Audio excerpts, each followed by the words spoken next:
El Partido Revolucionario Institucional quiere elecciones limpias, transparentes y apegadas a la ley. Por primera vez en la historia reciente de México, el candidato del PRI se enfrenta a dos hombres fuertes de la oposición: Cuauhtémoc Cárdenas, del Frente Democrático Nacional, y Manuel Cloutier, del PAN. A pesar de las promesas de millones de votos a favor del candidato oficial, Carlos Salinas de Gortari, los jerarcas del PRI esperan preocupados el resultado de la votación. La preocupación se convierte en alarma. Para su sorpresa, los primeros resultados que llegan a la Secretaría de Gobernación en Bucareli muestran una tendencia a favor de Cuauhtémoc Cárdenas. En las primeras horas de la madrugada se anuncia en cadena nacional una caída en el sistema de cómputo. El secretario Bartlett allí tratando de explicarnos, jugando con un lápiz, que condiciones climatológicas impedían dar los resultados. Horas más tarde, la tendencia se revierte para dar el triunfo a Carlos Salinas de Gortari. Gobernaré respetando esa pluralidad y esa complejidad. Es una cuestión psicológica. Siempre él había triunfado, un niño aplicado en la escuela, nerd se llama ahora, y no contaba lo que se le iba a presentar Cuauhtémoc Cárdenas y le ganara la elección presidencial. El sistema ignora las voces que refutan el triunfo de Salinas y sigue adelante. Estábamos determinados, aquellos diputados de la oposición, del PAN, del Frente Democrático, decididos a impedir que fuera nominado presidente de la República.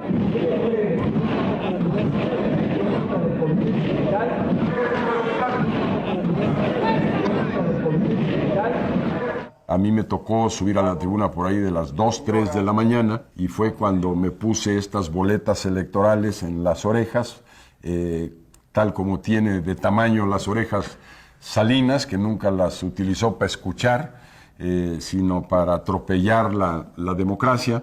Presidente constitucional de los Estados Unidos mexicanos del 1 de diciembre de 1988 al día 30 de noviembre de 1994, el ciudadano Carlos Salinas de Gortari. La gente estaba esperando el llamado de Cárdenas en todo el país para impedir la toma de protesta de Salinas. Y el ingeniero no hace ese llamado. ¿Sí? Hace otro llamado. Hace el llamado a la constitución del PRD.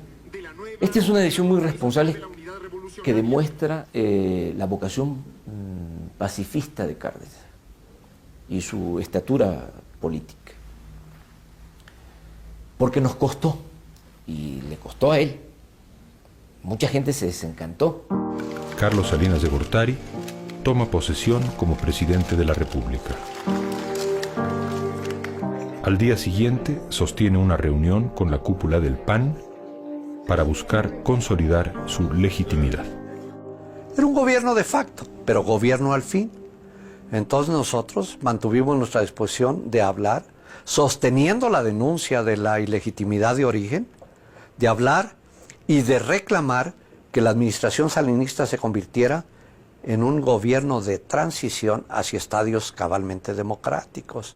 Cuenta con el apoyo del PAN, que le da legitimidad, no solo después del 88, sino durante todo el sexenio, y se lanzan contra la nueva organización, contra el PRD, con la idea de destruirnos. Salinas de Gortari sabe que debe actuar rápidamente, no para lograr legitimidad, cosa difícil que solo nuevas elecciones podrían haberle dado, sino credibilidad. Dar la sensación de que a los pinos ha llegado un líder firme y decidido. La mañana del 10 de enero cambia la guardia en el sindicato petrolero. Un grupo militar apresa en Ciudad Madero, Tamaulipas, al líder sindical Joaquín Hernández Galicia, La Quina. La Quina controlaba al sindicato petrolero, uno de los más fuertes del país.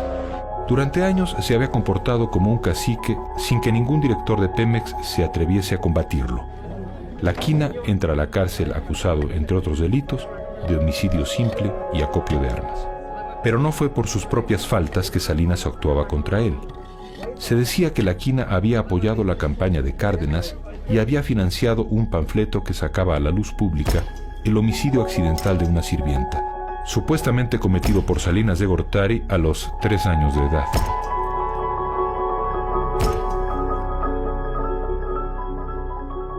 Se le va a hacer pagar su desacato al sistema y a Salinas en lo particular, y se va a hacer un castigo ejemplar. Lo que le pasó a La Quina le podía pasar a cualquier otro de los líderes obreros, incluido a Fidel Velázquez. La lección la aprenden rapidísimo. La reacción social fue una mezcla de admiración y alivio. La figura de Salinas de Gortari creció. En efecto, había un líder en Los Pinos. 9. Sí. Bueno, usted ya ganó una carrera.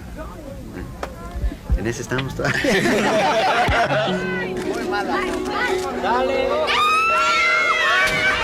El nuevo presidente es atrevido. Tiene talento económico y político, y talento para rodearse de talentos. Salinas de Gortari, brillante egresado de Harvard, elige un equipo a su propia imagen y semejanza. En los puestos más importantes de su gabinete entra una nueva generación, doctorada en prestigiosas universidades norteamericanas. Los llamados tecnócratas, o, en sus propias palabras, el Grupo Compacto. A Pedro Aspe le da la Secretaría de Hacienda. A Manuel Camacho, el gobierno del Distrito Federal. El PRI se lo encomienda a su hijo político, Luis Donaldo Colosio, suave y conciliador, con buena pinta de charro mexicano. El astuto Jaime José Serrapuche queda en la Secretaría de Comercio. Ernesto Zedillo va a la Secretaría de Programación y Presupuesto. Junto a Salinas, acompañándolo como una sombra silenciosa y como si fuera su conciencia, su inseparable asesor, José María Córdoba. Sí somos pragmáticos, pero tenemos valores, tenemos principios, tenemos una filosofía de la vida que es la de servir a la gente, la de predicar con el trabajo, la de abrazar la libertad y la justicia. Nosotros en México le llamamos liberalismo social. Son tan autosuficientes. Es una élite que ve desde arriba, desde el Monte Olimpo, a todo lo demás que pasa allá abajo. Son los dioses que van a jugar con nuestros destinos. Jóvenes muy bien preparados y muy inteligentes. Y pues yo soy un ignorante, soy un maestro rural, pero me entendí muy bien con ellos y me ayudaron siempre. Salinas equilibra su gabinete con Carlos Hank González en Turismo, Manuel Bartlett en la Secretaría de Educación, Fernando Gutiérrez Barrios en Gobernación. Hombres fuertes del sistema y de la línea dura del PRI. El gobierno de la República está abocado a elevar de manera duradera y productiva la calidad de vida de todos, pero urgentemente de los que más lo necesitan. Este es el fin y destino de la modernización. Con el apoyo incondicional del octogenario líder y presidente vitalicio de los obreros Fidel Velázquez, se firman los pactos entre la CTM, el gobierno y los empresarios. En muchos otros países, un ajuste así de drástico en los salarios, como el de 1990, hubiese arrojado a los obreros a la calle en protestas multitudinarias, no en México. Es una de las ventajas del corporativismo, comentaba Salinas. De esta manera, el gobierno utiliza un instrumento político premoderno para corregir el rumbo económico y despegar hacia su anhelado sueño de modernidad. Juntos seguiremos triunfando en esta lucha Juntos haremos sin duda más grande a nuestra patria. ¡Viva la Confederación de Trabajadores de México! ¡Y viva México!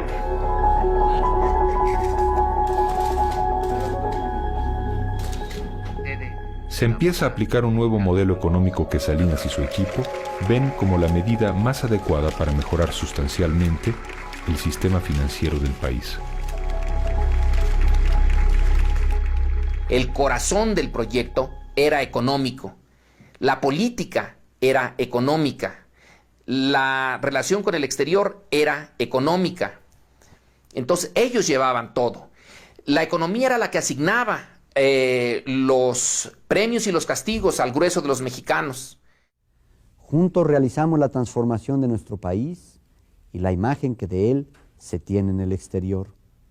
Los invito a que sigamos trabajando todos unidos, como mexicanos, para forjar una patria mejor para nosotros, para nuestros hijos y los hijos de nuestros hijos. Salinas actúa en consecuencia y se atreve a plantear el Tratado de Libre Comercio con los Estados Unidos y Canadá. En los meses siguientes se dedica a promover el proyecto con toda determinación. En ocasiones hablan de ayuda, pero nosotros no queremos ayuda, queremos comercio, y comercio libre, para que de esta manera podamos tener un mejor desarrollo dentro de la región. El tratado es importante para México, como lo es para Estados Unidos y Canadá, para que la región recobre la competitividad que ha perdido frente a Europa o los países del Pacífico asiático. Es importante que ellos entiendan que los mexicanos no queremos ser como los americanos, ni como los canadienses. Queremos ser sencillamente mexicanos. Es nuestro mayor orgullo.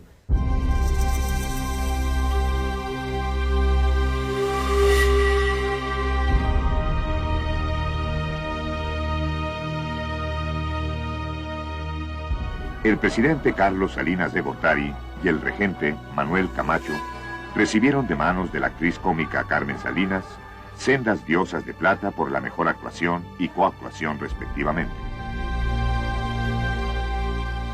El prestigio interno de Salinas crece y cuando dice que México puede ingresar al primer mundo, lo cree en verdad.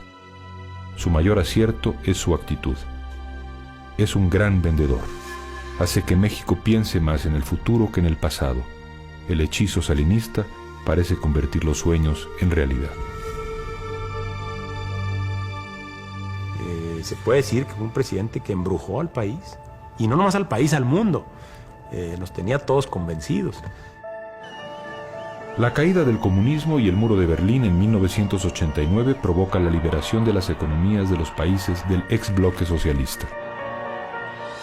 Estados Unidos queda como el país más poderoso del mundo y el capitalismo como el modelo económico dominante. Los países del este buscan nuevos sistemas económicos y Salinas aprovecha la oportunidad para ofrecer el modelo mexicano.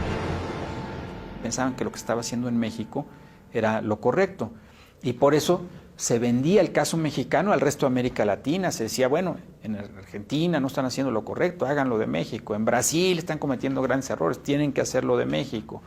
Y también se decía lo mismo para los países de Europa, de la Europa excomunista. Digamos, una manera de apreciar la economía o de abordar la economía con base en 5 factores centrales.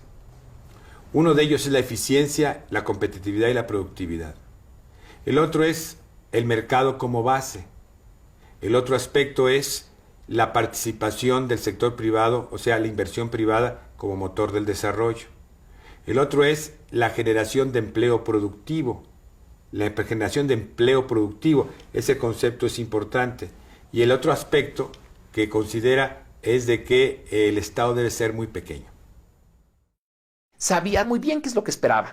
Sabía cuáles cuerdas eran sensibles para los norteamericanos, cuáles para los europeos, cuáles para los japoneses, y las tocaba como un maestro, como un virtuoso, según lo fuera necesitando. И вторая тема, мы обменялись, как идет перестройка в Советском Союзе и перестройка в Мексике. El segundo tema. Yo creo que Jacobo podría decirle algo al presidente Havel. Na zdrowie. Muchas gracias.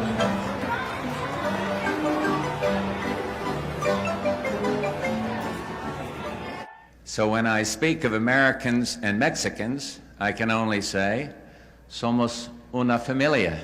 We are one family. Salinas no mira únicamente hacia el norte, también hacia el este y al oeste.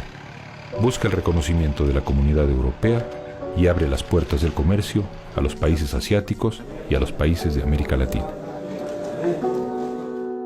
México ha planteado a los países latinoamericanos que un posible acuerdo de libre comercio con los Estados Unidos y Canadá haría de nuestro país un sólido puente comercial hacia el norte y sur del hemisferio. Con argumentos acertados y un trabajo activo de cabildeo, inusitado en la clase política mexicana, Carlos Salinas logra finalmente vender la idea del Tratado de Libre Comercio a los Estados Unidos y a Canadá.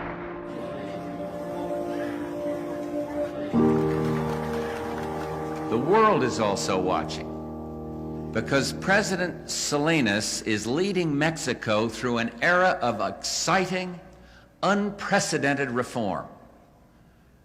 Like the Aztec eagle, Mexico is rising again as a 21st century giant greater than ever. The Mexican Renaissance has begun.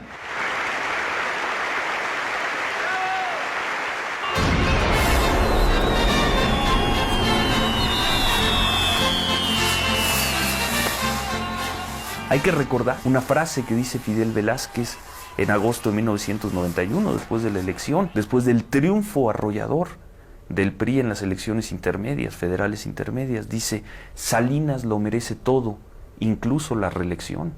Es Fidel Velázquez, es el corporativismo, ¿no? Su imagen internacional no supera la fama de Emiliano Zapata, pero llega a las páginas de todos los periódicos y revistas del planeta.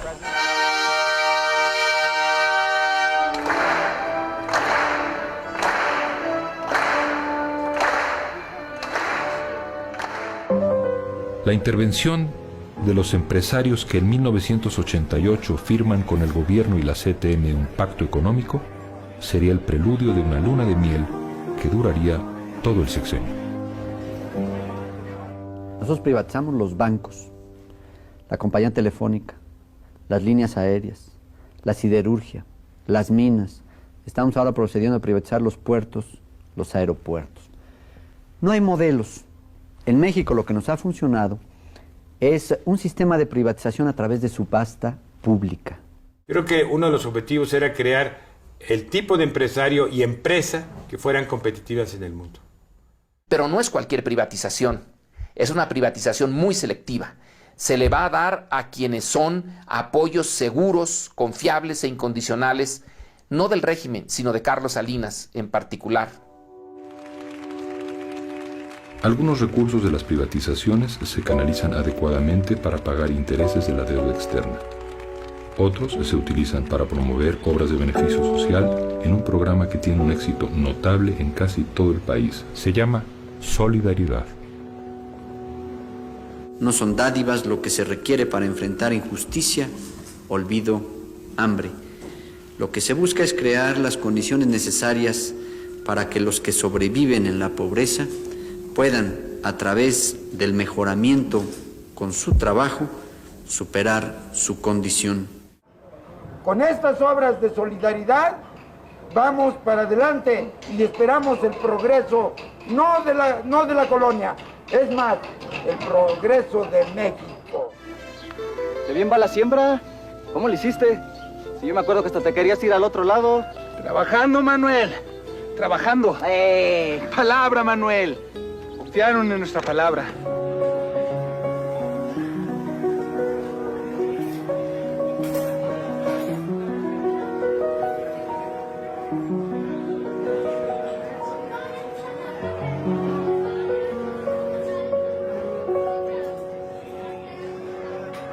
Y ustedes han hecho algo muy grande para los más desamparados, para aquellos que tienen que llevar bajo el brazo los zapatos porque es solo lodo y agua el camino que recorren ante la falta de un piso firme que los pueda sostener.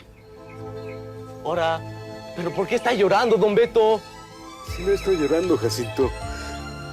Lo que pasa es que me entró una basurita en los ojos y parece que estoy llorando, pero no es cierto. Solidaridad. Unidos para progresar.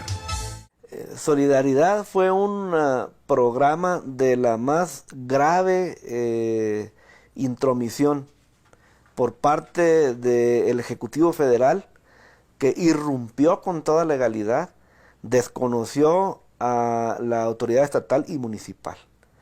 El presidente de la República se convirtió en el presidente municipal de todos los mexicanos.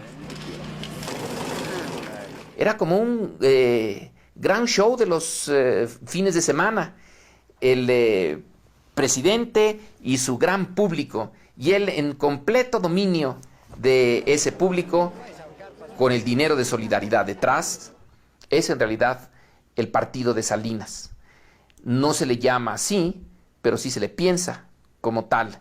Y el viejo partido, el PRI, es el que recibe las, digamos, los golpes, y Solidaridad es el que recibe la legitimidad. Y Salinas se identifica con Solidaridad más que con el PRI. No hemos terminado. Seguiremos en los hechos, apoyando a los habitantes de Las Margaritas, de Chiapas y de todo nuestro México. No están solos, compatriotas tojolabales. En los hechos seguirán teniendo el firme apoyo de su amigo, el presidente de la República.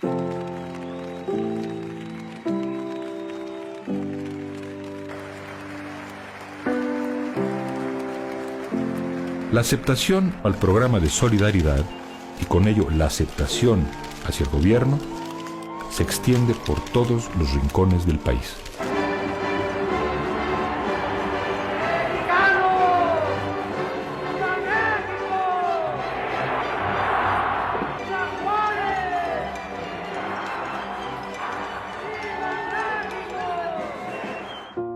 En 1991, con la mayoría priista en el Congreso, Salinas de Gortari se atreve a reformar los artículos 3, 27 y 130 de la Constitución.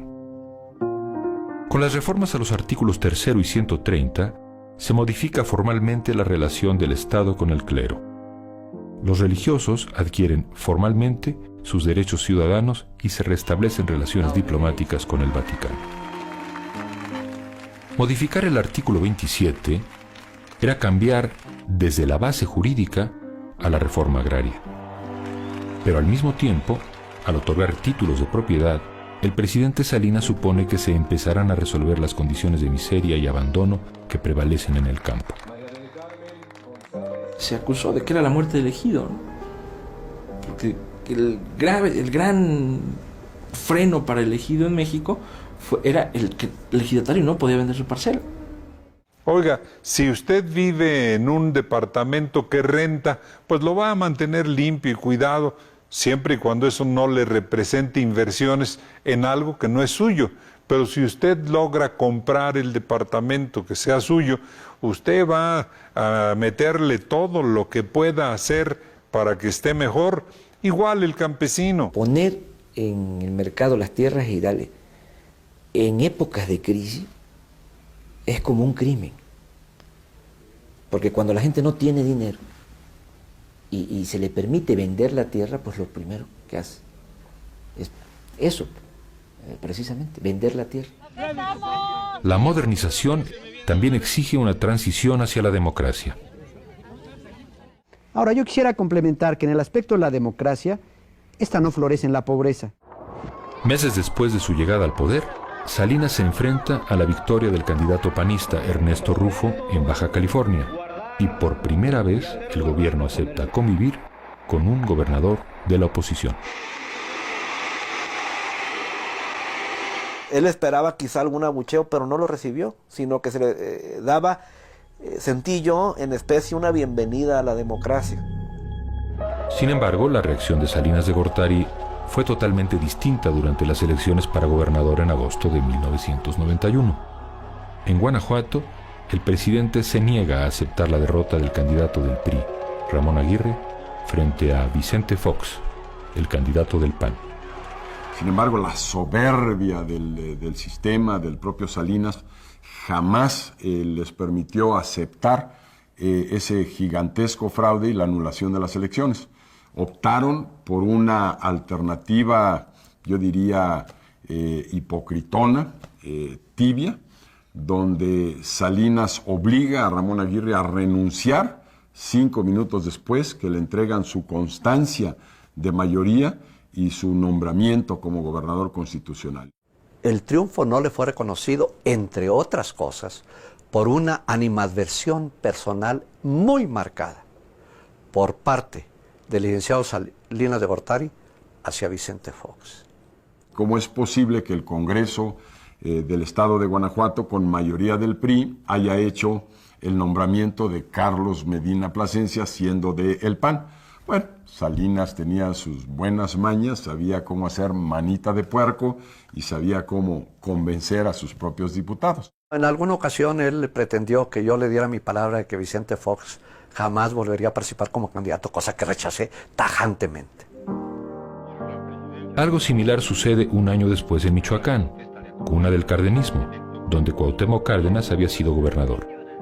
Salinas tampoco reconoce el triunfo que reclama Cristóbal Arias, candidato del PRD. Michoacán le significaba para él más bien una obsesión política, para él y su gobierno, de recuperarlo para el PRI, sin importar el costo al que iba a someter no únicamente al PRD, sino a los michoacanos.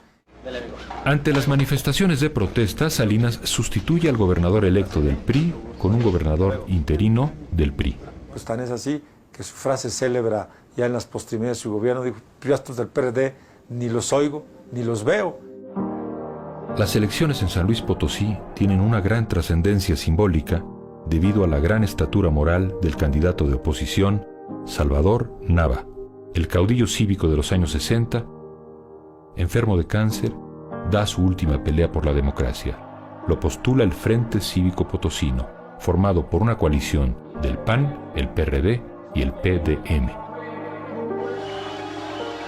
El Congreso del Estado otorga el triunfo al candidato del PRI, Fausto Zapata. Entonces sí, dice el doctor, nos vamos a una resistencia cívica, ¿no? ¿Cómo?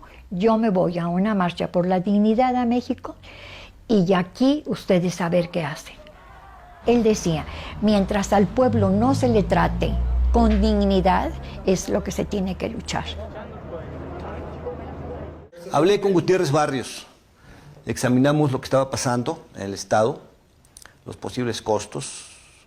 Habló por la red privada con el presidente, salí a ver al presidente y presenté mi renuncia. El doctor Nava decide suspender la marcha. Al día siguiente, Salinas nombra como gobernador interino a Gonzalo Martínez Corbalá, quien había sido su mentor político al inicio de su carrera. En Guanajuato nunca se puede probar el fraude, ni en San Luis tampoco, ni en Michoacán. ¿Por qué? Porque la gente fue a votar por el PRI. ¿Pero cómo fue? O sea, fue una elección de Estado. Es decir, la elección no fue libre. Esto es lo que hay que subrayar. O sea, no es una elección libre. No se enfrenta a la oposición o los candidatos de oposición al PRI, sino a todo el aparato del Estado. En diciembre de 1991, sintiéndose dueño del poder y apoyado por la fracción parlamentaria del PAN, Salinas ordena quemar los paquetes de la dudosa votación de 1988 que estaban resguardados en el sótano de la Cámara de Diputados. Nadie podría beneficiarse con escudriñar papeles que nada dicen y menos significan. La bancada panista acepta que se destruyan esos míticos documentos y que cállense, y que esos cientos de toneladas de papel se procesen. Es un absurdo, hasta en términos históricos, porque los archivos no se queman. Cuando se observa la vieja máxima del presidente Johnson de los Estados Unidos, de hacer de la política el lugar donde el camino más corto entre dos puntos es un túnel o un laberinto, y quien piensa eso y lo pone en la práctica se extravía. en el túnel, que creo que es lo que le pasó a él.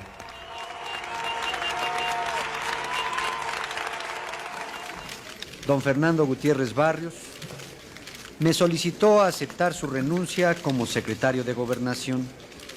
El presidente hace a un lado a un hombre de la vieja guardia del sistema y dentro del gabinete adquieren más fuerza los jóvenes del grupo compacto.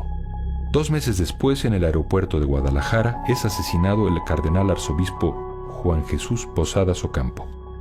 En la confusión del momento, las primeras noticias se refieren a que ha sido víctima de un fuego cruzado entre 2 bandas de narcotraficantes. Es el primer brote de un nuevo grado de violencia que alcanza a personas de jerarquía. Y mientras el presidente se prepara para la firma del Tratado de Libre Comercio, el semanario Proceso publica un reportaje documentando la existencia de un grupo guerrillero en el estado de Chiapas. Una cosa es que se sabía, como en la propia prensa había dicho, que podía haber, que había un movimiento de guerrilla, y otra es que alguien hubiera podido anticipar el carácter de este movimiento, los liderazgos que tenía y el tipo de impactos que iba a tener. La reacción del gobierno no se hace esperar. Y llegaron a buscar acuerdos, llegaron con bolsas de oro para repartir a las comunidades, sabiendo que venía un conflicto, ¿no? Subestimando el conflicto en sí y pensando que, pues con organización, con acuerdos, con pláticas, con cooptación, con dinero lo podrían solucionar. Salinas no debe permitir que se vea afectada la imagen de modernidad que ha dado del país y continúa promoviendo, con renovado impulso, las negociaciones del tratado con el recién electo Bill Clinton. Finalmente, en noviembre de 1993, el Congreso norteamericano aprueba el anhelado Tratado de Libre Comercio. Hoy es más fuerte la patria porque así la habremos de heredar a nuestros hijos y a los hijos de nuestros hijos. Hoy hacemos ya realidad la nueva grandeza mexicana. Muchas gracias. Para Salinas de Gortari, no era el triunfo, era la gloria misma. Días más tarde pudo destapar a su protegido político, Luis Donaldo Colosio, su fiel colaborador y, en ese momento, su secretario de Desarrollo Social. ¡Vamos por más progreso para México! ¡Que viva Carlos Salinas de Gortari! ¡Que viva el Partido Revolucionario Institucional! ¡Que viva México! La designación del candidato por dedazo genera descontento en algunos círculos del poder y por primera vez en la historia del PRI, un precandidato hace pública su frustración por no haber sido él el elegido. Bastante extraño. Yo creo que es inédito que algún presunto del PRI presidencial, porque no le había tocado, se soltara haciendo un berrinche. Porque lo que Camacho hizo fue un berrinche. Eso fue lo que dijo el presidente Salinas y eso es lo que repitió todo el país porque había un consenso de los pinos. Digamos, es la palabra que sale de ahí. Sale a través de los columnistas y después todo el mundo lo vuelve suyo. Ahora, ¿qué es lo que hay ahí? Bueno, lo que dije, ahí está. A lo mejor lo dije un poco duro, enérgico, porque bueno, si estás en la derrota y te pones de tapete, pues entonces no existes, no eres, ¿no? Entonces, bueno, en la derrota hay que tener dignidad. No hay que decir, ¿saben qué? Que me equivoqué el resto de mi vida. Yo no quería ser presidente. Perdónenme por haber querido ser presidente. Pues no. Entonces, en la victoria hay que ser generosos, pero en la derrota hay que tener dignidad. Con las declaraciones de Manuel Camacho, parecía que se daba una fractura definitiva en el partido oficial. Pero hábilmente, el presidente lo nombra secretario de Relaciones Exteriores y los ánimos, por un tiempo, se calman. Salinas solo debía esperar a que los astros lo siguieran bendiciendo con otros triunfos extraordinarios. Tal vez la presidencia de la Organización Mundial del Comercio, a la que aspiraba, y, ¿por qué no?, la vuelta apoteótica en el año 2000. Sería el rey que inauguraría el milenio, no un presidente cualquiera, sino el dueño y señor del sistema político mexicano, el presidente imperial por antonomasia. Pero como a Porfirio Díaz en 1910, tras las fiestas del centenario, la historia deparaba a Salinas, mientras celebraba el Año Nuevo, una sorpresa increíble.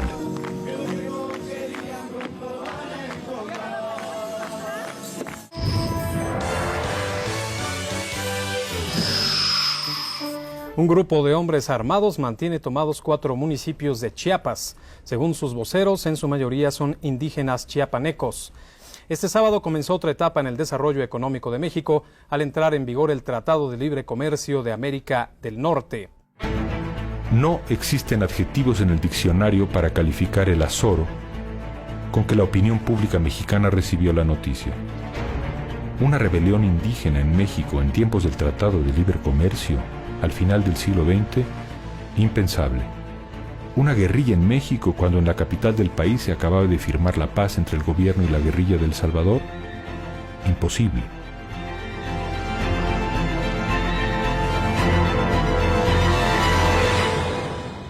Profesionales de la violencia, nacionales y un grupo extranjero, ajenos a los esfuerzos de la sociedad chiapaneca, asestaron un doloroso golpe a una zona de ese estado y al corazón de todos los mexicanos.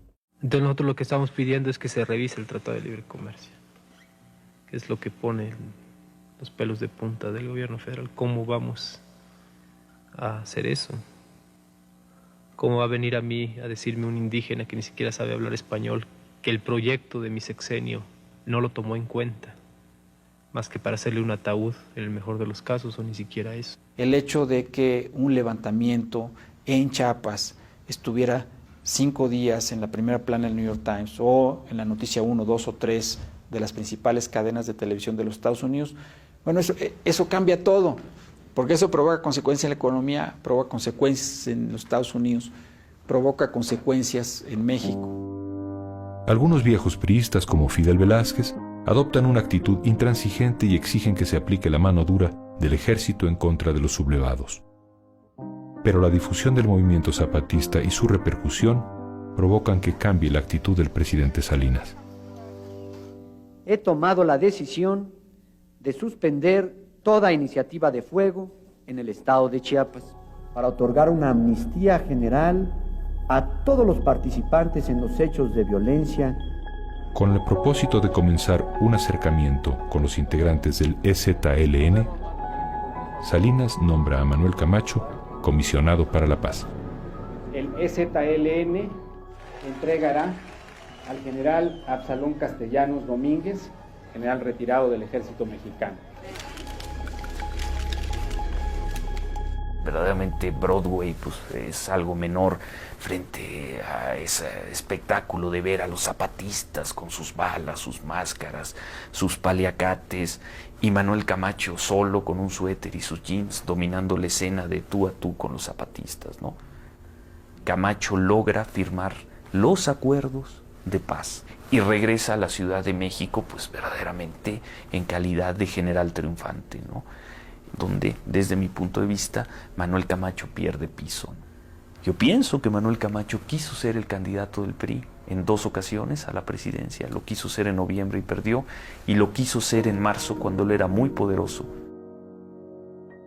El 6 de marzo, Colosio pronuncia un valiente discurso que lo distancia de Salinas.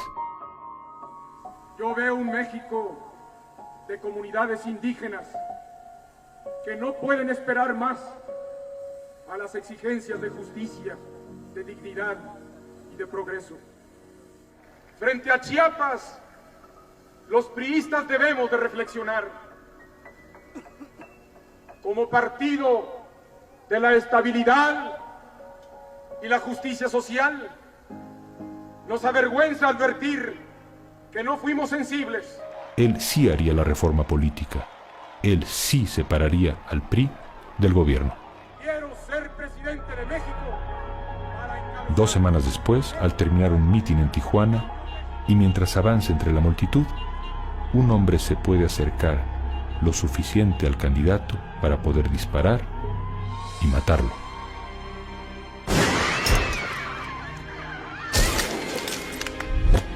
De este hecho indignante e inaceptable, para la que se cumplirá la ley, se hará justicia.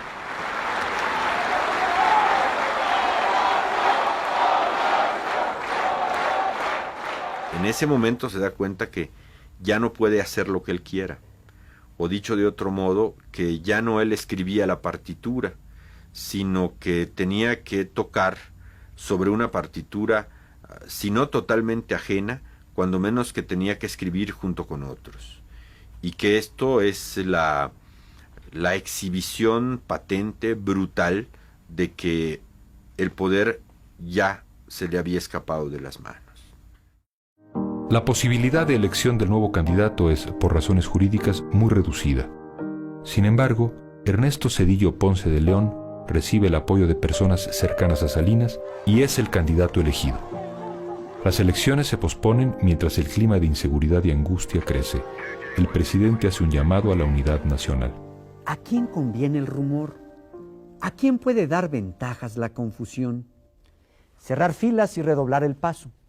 Esa será nuestra respuesta frente a los intentos de obstaculizar el avance de México. Hay que votar para reafirmar que el camino de los mexicanos es el de la paz. Hay que votar este domingo. Los mexicanos acuden a las urnas el 21 de agosto y dan su preferencia mayoritaria a Ernesto Zedillo, el candidato del PRI.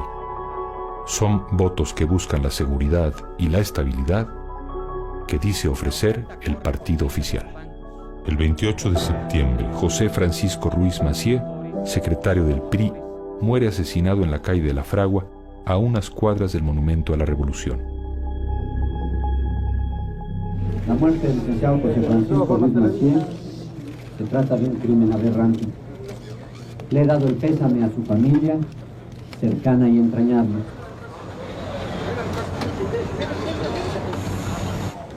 Este atentado, este crimen artero, nos hace reflexionar a todos los mexicanos que debemos evitar la violencia, que no es el camino de la violencia para dirimir problemas de cualquier tipo.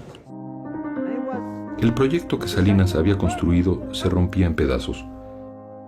El país queda en vilo y el hechizo del sexenio se transforma en caos e incertidumbre. Las preguntas quedan en el aire.